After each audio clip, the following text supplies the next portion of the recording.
बीड पाठोपाठ आता गुंडगिरीचं सत्र सोलापूरच्या बार्शी शहरातही पोहोचलं का असा प्रश्न आता उपस्थित केला जातोय। भावाकडे रागानं पाहिलं म्हणून चौघांनी एका तरुणावर जीवघेणा हल्ला केलाय। बीडचं दादागिरीचं लोण आता सोलापूरमध्ये असल्याचं बोललं जात आहे। एक प्रकरण आता समोर येतंय।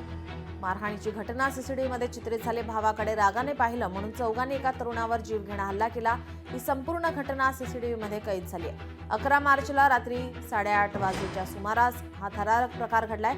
मावस भाऊ सोमनाथ शिंदे सोबत घरासमोर बसलेले असताना दुचाकीवरून आलेल्या तरुणांनी मारहाण केल्याचा आरोप रामेश्वरण रामगुंडेनं केलेला आहे। कन्हैया ढाळे, कृष्णा ढाळे, सूरज धोत्रे आणि त्याच्या साथीदारांनी लोखंडी शस्त्रांनी आणि लाथाबुक्यांनी मारहाण केल्याचं तक्रारीत म्हटलंय। त्याचबरोबर पोलिसात तक्रार दिल्यास जिवंत सोडणार नाही अशी धमकी दिल्याचंही रामगुंडे यानं म्हटलं आहे। या प्रकरणी आता आरोपींविरोधात गुन्हा दाखल करण्यात आलाय।